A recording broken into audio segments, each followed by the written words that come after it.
Bonjour M. Jean-Jacques Zé, bonjour à vos millions de téléspectateurs et de téléauditeurs. Toujours ravi de répondre à la part affirmative lorsque vous me faites le plaisir de m'inviter à ces agapes du dimanche. Le titre docteur, ça va? Ça vous va? Non, non, ça ne me va pas. Je dois rester. Je dois rester le même. Ce n'est pas parce que. Il faut assumer.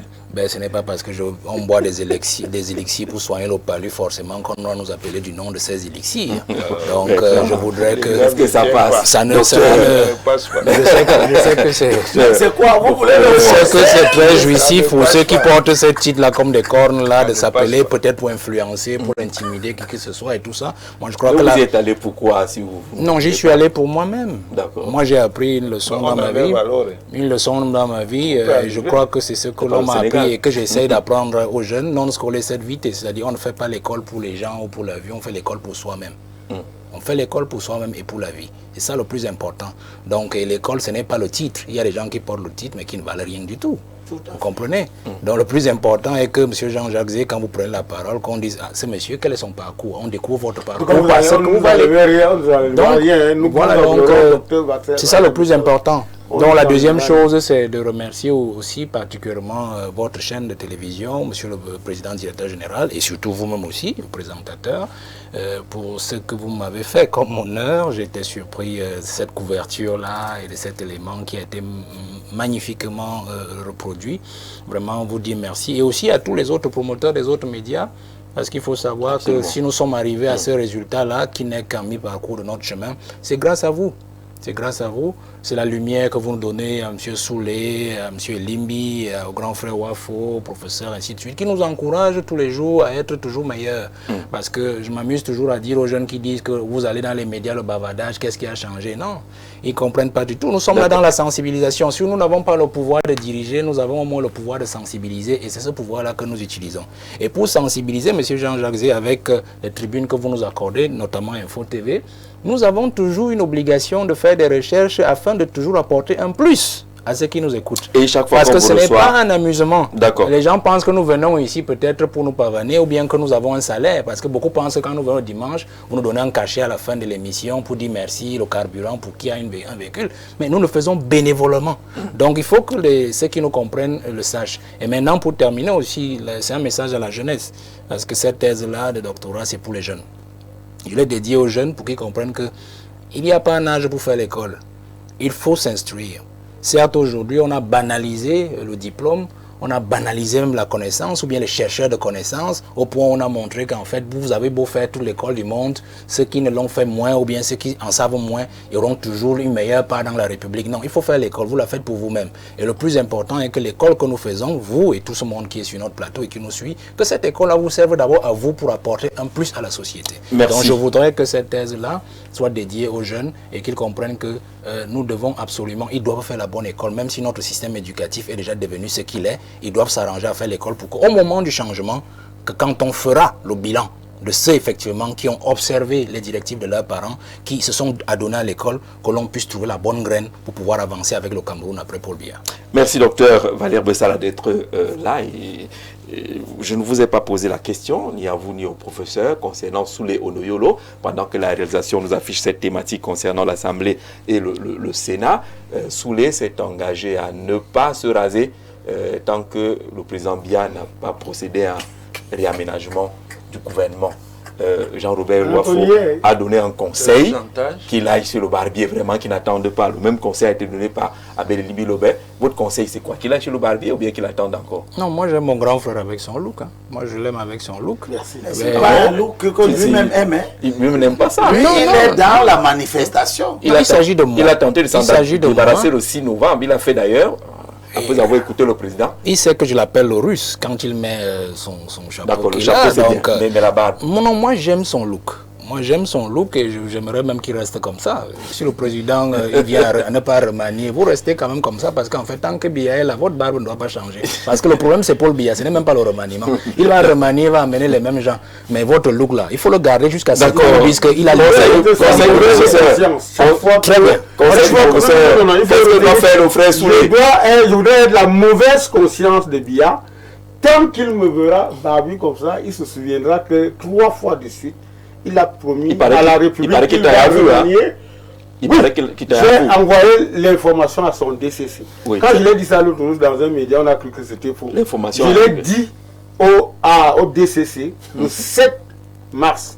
Il venait, il y avait lui, il y avait le DCCA, Oswald Baoké, il y avait Galas et Toga.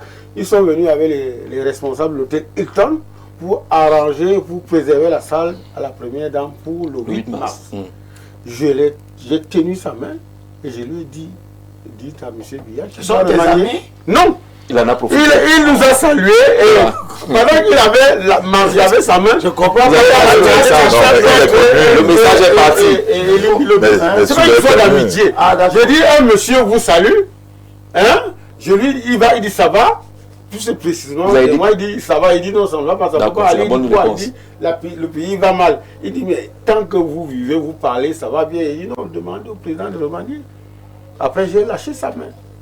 Donc, je présume qu'il a dit voilà. n'est-ce pas, que le BIC, que Kava, donc comme on dit que le BIC a été volé, avant que Kava ne saute. Mais écoutons le conseil du professeur. Qu'est-ce que le frère Soulé doit faire? Il maintient sa barbe? Oh, je pense que M. Onoyolo fait ce qu'il veut. Tout ce qu'on peut demander, c'est que le président Paul Biya nous soulage de cette barbe d'ayatollah. En posant un acte. C'est pas lui, c'est pas lui, c'est pas lui le barbier. Si vous avez compris, vous avez compris. D'accord. Envoyez donc une tondeuse au président Biya. C'est pas ce qu'il a dit. Ça passerait par un acte. C'est le noyeur. On n'aura personne. Dans tous les cas, Dato Théodore est le président de l'Assemblée nationale, Boubacaré Abdoulaye, président du Sénat. Toute la semaine, on a entendu dire que c'est une surprise. D'autres ont même dit que c'est une masterclass politique du président Paul Biya, le Sphinx, même Soulé a utilisé cette expression-là, le champion du contre-pied. On ne voyait pas ça venir. Mais au-delà de ces réactions, comment on peut lire politiquement, quel impact politique pourrait avoir ces changements à la tête des parlements, professeur? Je pense que la semaine dernière, je vous ai parlé du cas exceptionnel, que la logique normale allait jouer, sauf cas exceptionnel. C'est plutôt l'hypothèse du cas exceptionnel qui a prévalu. Maintenant, chacun en fait la lecture qu'il veut.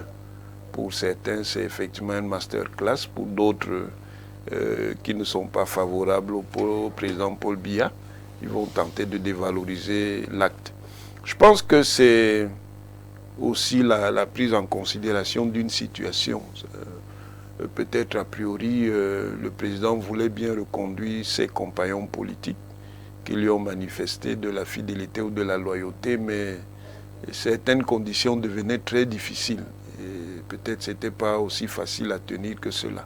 Bon, je sais qu'il y a des mauvais esprits qui ironisent en disant que le stylo qui a été donné par le très honorable Kava Yegui a été utilisé plutôt contre lui.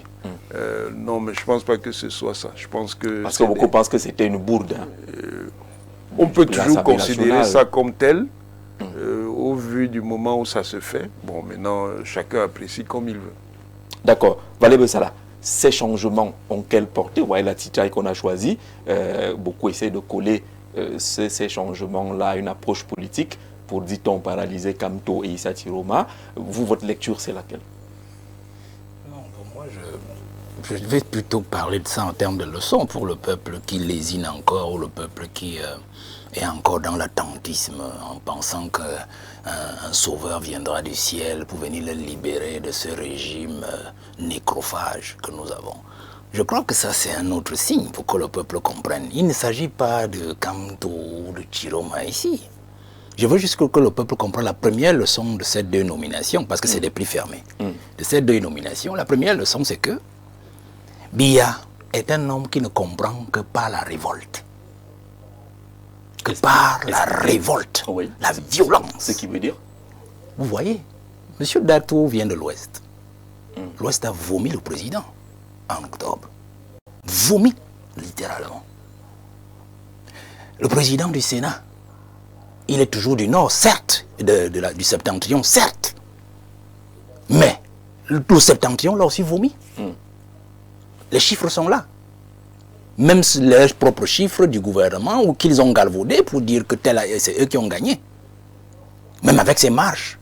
Alors vous voyez que ceux qui applaudissent tous les jours, Biaouye, centre-sud-est, littoral de l'aîné Limbi, j'enlève le Vouri qui est cosmopolite, ils sont où? Ils sont où? Ça c'est la première leçon, que le peuple comprenne. Que Biya ne respecte que ceux qui s'opposent à lui violemment, qui l'effraie, qui lui disent non, avec toute la verdeur de l'affaire. La deuxième leçon, c'est ceux qui se retrouvent dans l'air Ekambeti, là, les gens qui s'appellent Ekambeti. Je ne sais pas ce que ça veut dire. De toutes les façons, je les appelle l'air de la forêt, l'air forestière, puisqu'on a 3 ou 4 airs. Centre, sud, est. C'est eux qui ont retardé le changement. Parce qu'ils estiment qu'ils ne savent pas comment, qu'est-ce qui leur adviendrait au cas où leur frère Paul Biya ne serait plus au pouvoir. Comme si Ahidjo, lui, il était pelé du cerveau quand il a décidé en 82, le 4 novembre, de dire « je suis fatigué, je pars ». Lui, il était un homme du septentrion. Il a pris le pouvoir, il l'a donné à quelqu'un d'autre qui n'était pas de l'ère septentrionale, donc de l'ère des pays du sable.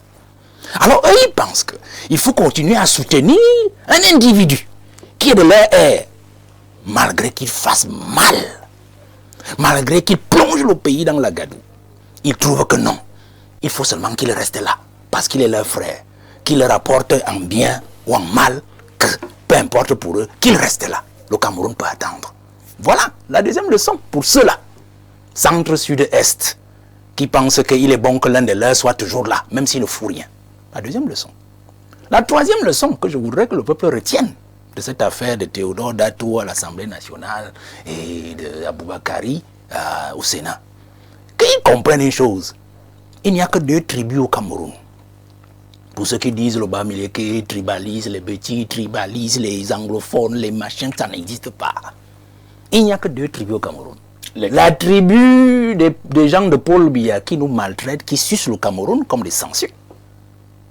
Qu'ils soient de l'ouest, de l'extrême nord, du nord-ouest, du sud-ouest et tout, c'est les mêmes gens. C'est une seule tribu. C'est-à-dire ceux qui mangent et qui sucent le sang des Camerounais. Et la tribu de ceux qui sont sucés.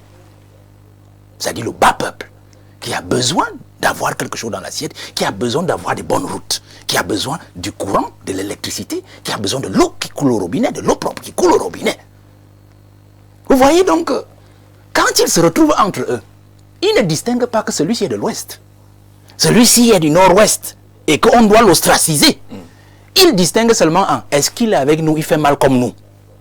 Est-ce qu'il n'est pas avec nous et donc il nous critique. Voilà les 2 races de personnes.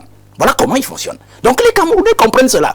Que quand on parle d'un pays, il faut nous éviter les affaires de ils sont bamileke, ils sont anglophones, ils sont ceci, ils sont cela. Maintenant, l'autre élément, le 4e élément que je voudrais que le peuple observe dans cette affaire, c'est que nous sommes dans un jeu de chaises. Un jeu de chaises que le président a bien voulu jouer.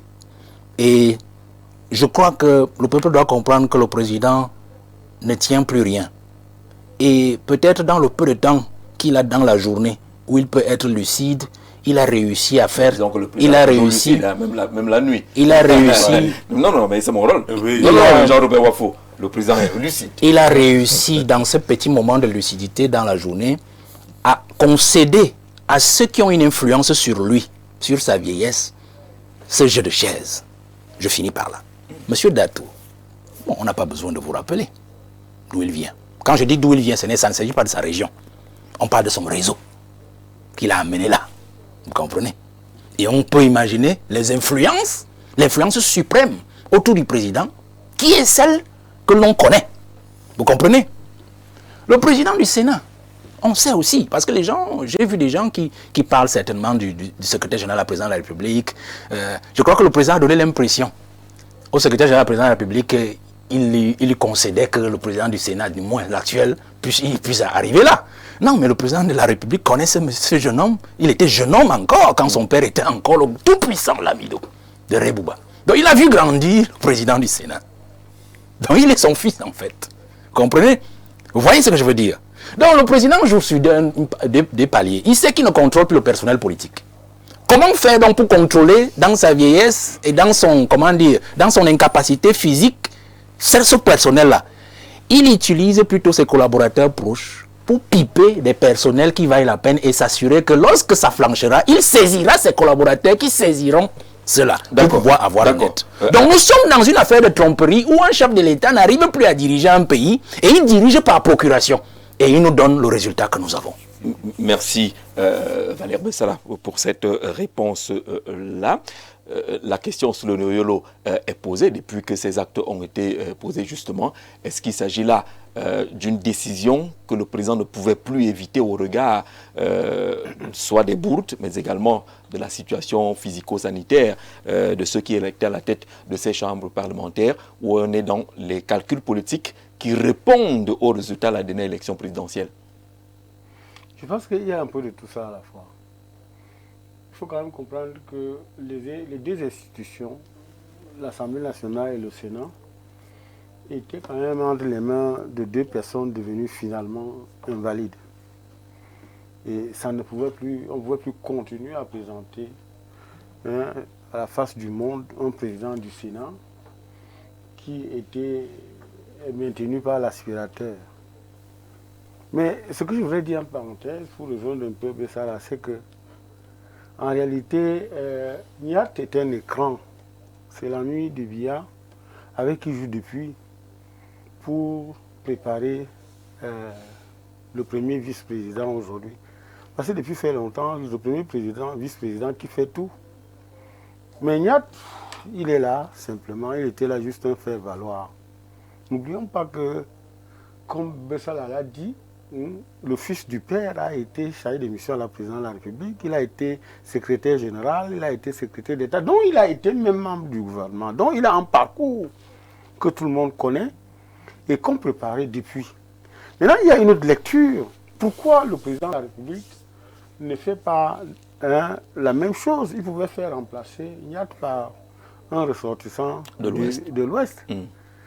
Ça veut dire qu'il vient de dire à la région de l'Ouest que vous n'êtes pas en mesure, n'est-ce pas, d'organiser ma succession. Puisqu'il vient de les déposséder de l'ambition, de la préparation, n'est-ce pas, de la succession de Biya. Pourquoi le fait-il? C'est à dessein qu'il le fait. Et aujourd'hui, je parlais même, n'est-ce pas, qu'il a réactivé l'axe nord-sud.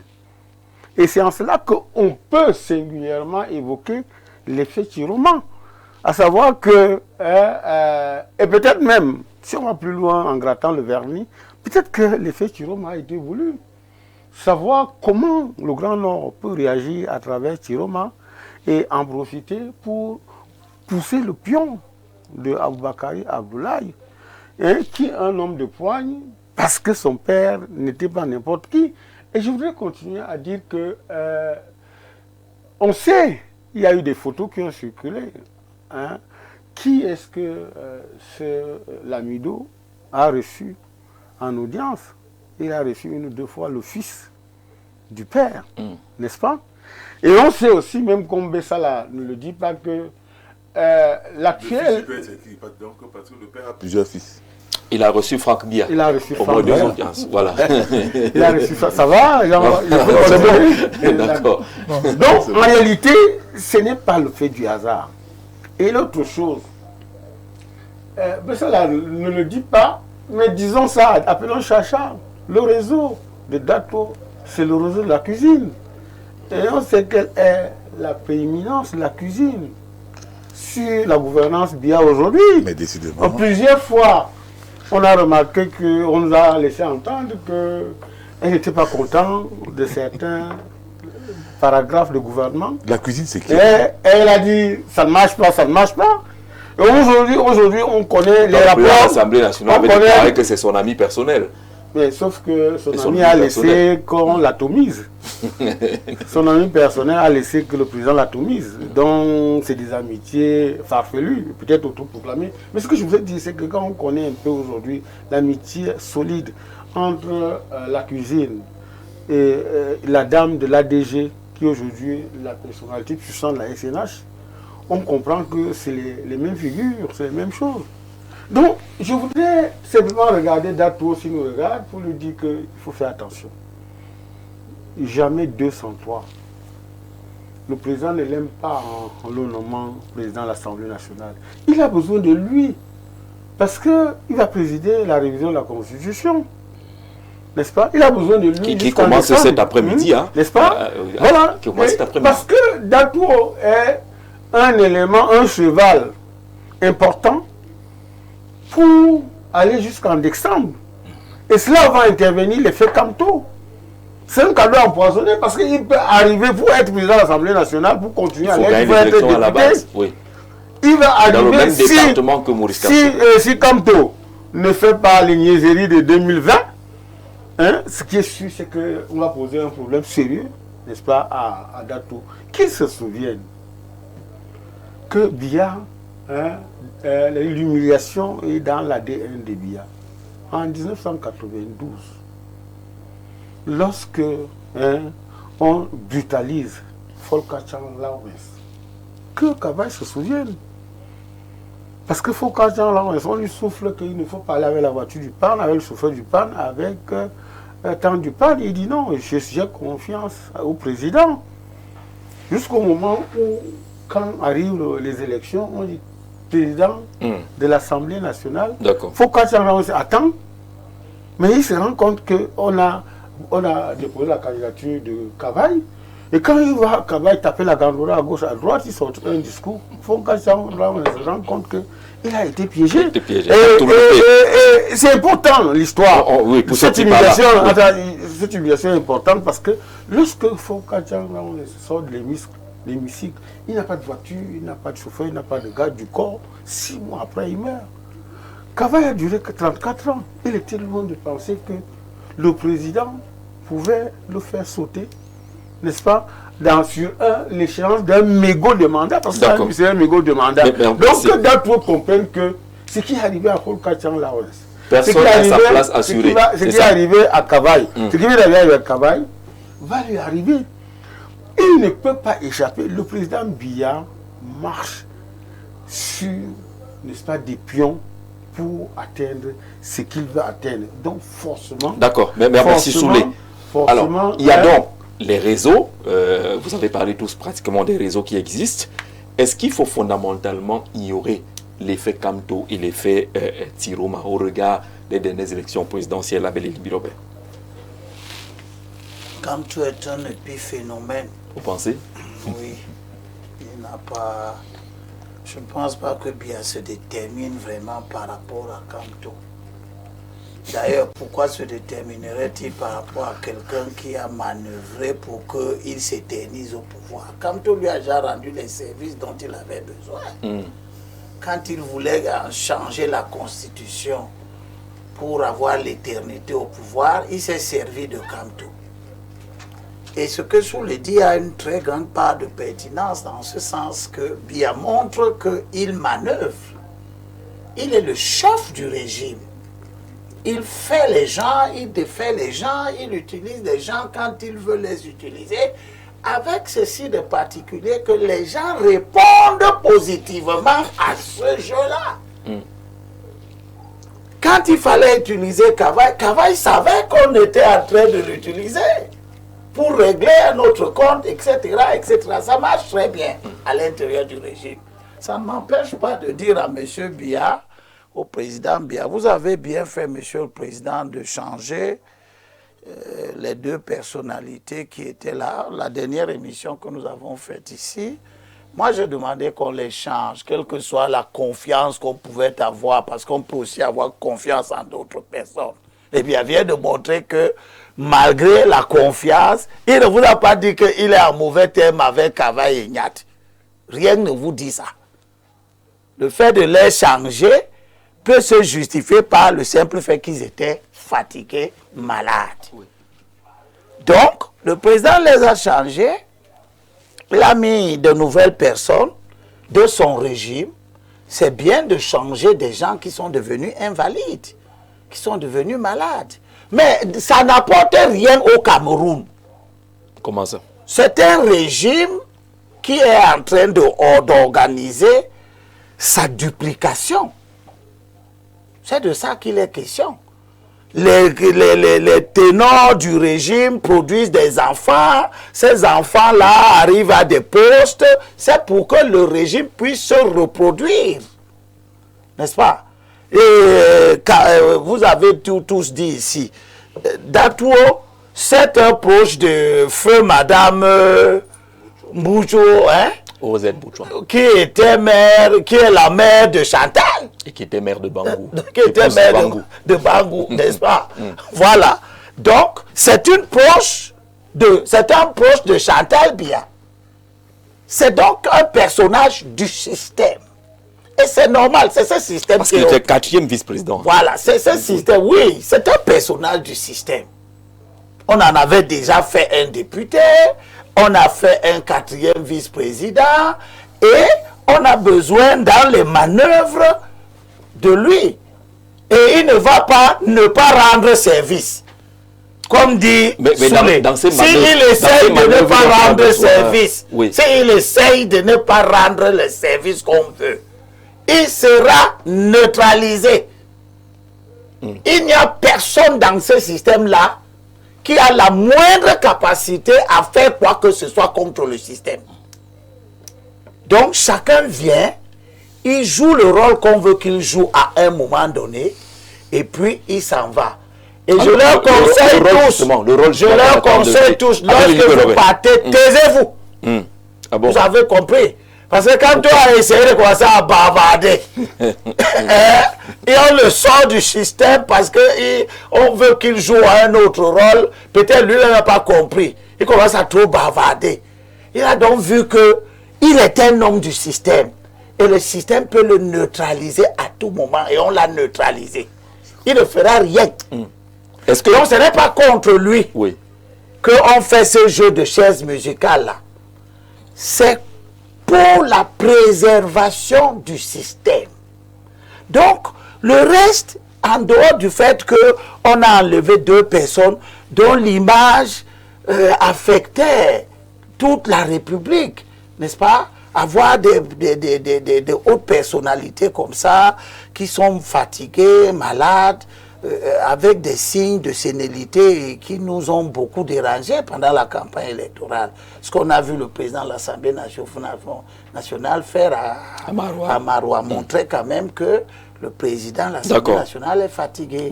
Il fallait le changer, on l'a changé. Vous l'avez déjà dit. Ça ne nous rapporte Vous l'avez déjà dit, Jean-Robert Ouafo. Est-ce qu'on peut lier ces changements justement à la lecture profonde des résultats de la dernière élection présidentielle et dans la perspective des élections locales qui arrivent? On a cité Kamto, même si Abel Elimirowe minimise son impact. On a cité Issa Tiroma pour le septentrion. Est-ce qu'on ne peut pas inscrire ces changements dans le cadre de la préparation des conclusions de la dernière élection et des préparations des prochaines? Je suis d'accord avec votre titre là. Une très belle lecture de ce qui s'est passé. Je le dis en tant qu'homme politique. Bon ben, M. Limbilobel, lui, il est dans son registre, tout le monde le sait. Tout le monde maîtrise cela. C'est-à-dire pour lui, le professeur Kamto n'est rien, il est si machin, tout bon. Il est dans ces nuages là-bas, lui là, M. Limbilobel. Là, je dis, je suis d'accord. Quand on regarde, c'est-à-dire, il n'y a pas eu une révolution. Hein. Il n'y a pas eu de révolution dans ce qui s'est passé au Parlement là. Donc le changement des membres du bureau, bref, du moins de ceux qui sont à la tête, ne saurait être interprété comme une révolution.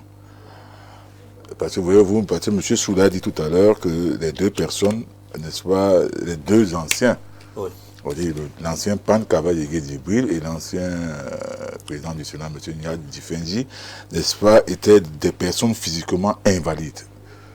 Oui, mais ce n'est pas la raison pour laquelle on les a mis de côté. Parce que si c'était la raison pour laquelle on les a mis de côté, c'est-à-dire, puisque vous avez dit qu'ils sont invalides, M. Biya devait être le premier à se mettre de côté. Si on s'en tient aux questions du poids de l'âge. Oui, mais ce serait logique. Oui, ce serait logique que ce soit d'abord M. Biya qui se mette de côté. Parce que je crois qu'il est le plus âgé de tous, donc de ces 3, de ce trio. Et puis, je vais poser un œil politique. Qui sont ceux qui sont arrivés?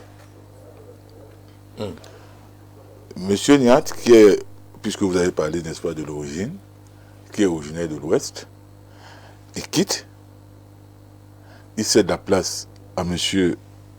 Aboubakari Abdoulaye. M. Kaba-Yégué quitte, il cède la place à M. Théodore Dato. Vous voyez, on ne peut pas donner, il est difficile de donner du tort à M. Soudé qui parle de recomposition de l'axe nord-sud. Mais derrière ça, il ne faut pas seulement regarder ceux qui sont à la tête, ceux qu'on a propulsés à la tête. Parce que l'élément l'institution la plus importante au moment du crépuscule de ce régime, c'est le Sénat. C'est le Sénat. Ne regardez pas seulement la tête du Sénat. Parce que quand je parle du Sénat, c'est qu'en cas de vacances, généralement, c'est le président du Sénat qui assure l'intérim. Il ne faut pas regarder seulement le président. Qui est monté comme vice-présidente? Première vice-présidente. Une originaire de l'Est. Quelle est la fonction qu'elle occupait avant? Dans le bureau du Sénat. Elle était secrétaire du bureau. Oui. On l'a propulsée comme première vice-présidente. Et elle appartient à quel clan? Le clan est connu. C'est le clan des hautes instructions. Mais il faut le dire. Ça veut dire que quand la vacance va arriver, il n'est pas exclu que dès que la vacance va donc arriver, on va empêcher... Si la vacance arrive. Forcément, ça va arriver. Thèse d'école. Disons pas de forcément, dès que la vacance va arriver. Forcément, ça arrivera. Oui. Il n'y a nul n'est éternel sur terre. Voilà, il faut que ce soit clair. Dès que ça va arriver, c'est pour ça que je dis dès que ça va arriver. Ça peut ne pas arriver, ça peut être géré autrement. Il y a un projet de loi. Si c'est géré, il faut lire à l'Assemblée. Que ce soit un projet de loi, il ne sera pas éternel. Il ne sera pas éternel. L'actuel occupant du palais de Toudi ne sera pas éternel. Donc forcément, il y aura la vacance. Et d'ailleurs, que les textes même prévoient dans les mécanismes qui doivent suivre en cas de vacances. Je dis actuellement, vous avez parlé, je n'ai rien dit. Ces tests peuvent changer. Je dis, vous avez parlé, je n'ai rien dit. Et soyons responsables sur ce plateau. Comme on a commencé, allons-y. Voilà. Ce n'est pas une très bonne chose de te laisser moi, perdre je dis donc ceci, dès que la vacance va donc survenir, je ne suis pas sûr, personne n'est sûr que les grands dragons qui appartiennent à des gangs, parce que c'est même plus des clans. C'est plus des clans, c'est des gangs. Oui, maintenant c'est des gangs. Ça existe en politique, les gangs? Oui, mais bien sûr. D'accord. Bien sûr. Quand je parle des gangs, c'est-à-dire ce sont ceux qui sont prêts à tout pour arriver au pouvoir, pour qu'un de leurs arrive au pouvoir. Donc dès que la vacance va donc survenir, il n'est pas exclu que le lamido de Rebouba, que l'actuel président du Sénat, soit neutralisé. Et en cas de neutralisation, qui va assurer l'intérim? La vice-présidente. C'est la vice-présidente. Et elle est donc connectée à qui? À un gang. Le lamido n'est connecté à personne. Je parle de la vice-présidente. Oh là là. Et par rapport au lamido, c'est clair qu'on assiste, il y a quelqu'un qui l'a dit sur ce plateau, c'est le fils, n'est-ce pas, de M. Biya. Parce que son père était l'ami de M. Biya. Oui. Donc on assiste à une reproduction de l'élite dynastique, de l'élite gouvernante. Bon, c'est vrai qu'il y a un sur ce plateau qui n'en a pas bénéficié, du moins pour le moment. Bon, c'est vrai qu'il a été nommé pour ce vice-recteur, en espérant que, bon, on va le propulser après, je ne sais pas où c'est le ministre, mais... Il n'a pas bénéficié de quoi? De la reproduction? Il n'a pas encore bénéficié. Bon, le poste de vice-recteur... C'est négligeable. Non, mais il vaut mieux. C'est-à-dire qu'il a quand même des compétences qui sont donc connues. Mais il va falloir que, dans le cadre des macro-équilibres régionaux, sur fond de micro-dosage ethnique, il va falloir qu'il bataille dans le sud natal, dans son sud natal. Et il y a également des dragons là-bas, même si ce n'est pas des grands dragons. Vous suivez mon regard. Donc, je dis ce qui s'est passé là. Vous avez demandé, donc Soula a dit, c'est quand il va se raser, quand il y aura le remaniement. Mais vous comprenez très bien que on est dans une phase de transition. Maintenant que les bases ont été jetées, parce qu'il est clair que l'après Biya, celui qui va assurer l'intérim après la vacance, ce sera soit le lamido Boubakari Abdoulaye. S'il n'est pas neutralisé. Et s'il est neutralisé, ce sera madame, c'est Megala. qui est de l'Est. Ça, voilà le schéma qui se profile là à l'horizon. Maintenant, on observe que, pour le moment, les anglophones n'ont rien obtenu. Pour le moment. C'est la raison pour laquelle les officines, n'est-ce pas, du pouvoir laissent planer la perspective de la création d'un poste de vice-président de la République. Ils ont même, j'ai lu dans les réseaux sociaux, on donne des attributions et tout. D'ailleurs, il y a un coup qui se prépare. Et je ne suis pas sûr que, ayant déjà fait ce qu'ils ont fait là, je ne suis pas sûr qu'ils ne sont pas en train de voir dans quelle mesure ils vont neutraliser l'actuel Premier ministre, Chief Dr. Joseph John Gauthier. Parce que on a vu que l'homme qu'on connaît comme quelqu'un de tempérance et de pondération, on l'a vu agir par rapport au dossier du port autonome. Alors, il a forcément fait donc des mécontents dans un gang. Je ne parle pas de clan, je parle de gang. Et ce gang-là, le neutraliser aussi. Et ce gang-là va tout faire pour le neutraliser. Bon, est-ce que le président, donc, n'est-ce pas, le patron de M. Onang Guiné dans le parti, va donc se réveiller à un moment donné pour comprendre ce qui se joue autour de lui. Mais une chose est sûre, son âge, 93 ans, ne peut pas lui permettre, n'est-ce pas, d'analyser tous les dangers qui arrivent et qui viendront des gangs. On va faire bref parce que ce n'est qu'une parenthèse. Alors, oui, j'ai été un peu surpris. Je ne sais pas si Ouafou est naïf, n'est-ce pas, de convoquer l'âge de Biya lorsqu'on convoque les âges alors, de Kavaï et Nyat. Monsieur Biya est le marionnettiste. C'est lui qui tient les mains. N'est-ce pas? Vous ne connaissez pas le jeu des marionnettes? Son âge ne compte pas puisque c'est le maître du jeu. C'est lui qui a engendré tous les dragons.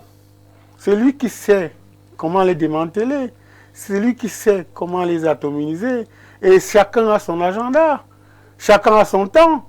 Le temps est venu. Oui, c'est pour ça que vous ne pouvez pas dire que c'est M. Biya qui doit partir parce qu'il est plus âgé que les autres. J'ai dit c'est connu. Vous savez bien qu'avant qu'on enlève l'hypothèse de l'âge parce que lui-même il est le plus âgé. Les gens se posaient la question qu'entre Nyat et Biya, qui était capable, qui était à mesure d'assurer la succession de qui? Parce que Nyat était plus vieilli que M. Biya. Je vous dis que M. Biya est le marionnettiste, c'est le chef marionnettiste. D'accord. C'est lui qui fait. C'est bien pour préciser. C'est lui qui fait le monde. Et je voudrais vous dire une chose. Parce que là, il y a quand même deux postures qu'il faut observer. Il y a une posture qui peut être celle de M. Biya, à savoir confier la gestion de sa succession au Lamido de Reybouba, dont il est sûr qu'étant le fils de son ami, ça va aller. Mais sauf qu'entre-temps, il peut être bourguibaïsé. Comme ça a été le cas avec Ben Ali. Ben Ali, n'est-ce pas, qui était en compétition avec les frères musulmans. Et comme il avait infiltré les frères musulmans qui s'apprêtaient à prendre le pouvoir lundi, il a anticipé, il a pris vendredi, il a déclaré M. Bourguiba sénile. Donc l'autre chose, c'est que si M. Biya accepte la création d'un poste de vice-président, n'est-ce pas? Il a dit on a déjà dessiné son départ. D'accord. Parce que ceux qui veulent le poste de vice-président sont des gens disqualifiés pour être compétiteurs, n'est-ce pas, à une quelconque élection, dans la mesure où, étant tous du RDPC, sachant que Biya reste le maître du jeu dans le RDPC, ils ne peuvent pas être membres du RDPC et candidater à une élection présidentielle. Merci Souley. Mais pas à travers le biais de la vice-présidence, n'est-ce pas, ils peuvent vider le pouvoir de Biya, n'est-ce pas, à savoir qu'on va donner certaines prérogatives au vice-président, et le vice-président ayant certaines prérogatives, parmi lesquelles, n'est-ce pas, le droit d'être dauphin, on va, n'est-ce pas, mettre M. Biya dans un asile pour le décréter sénile. D'accord, Donc tout cela est là, il faut craindre. Merci pour tous ces jeux.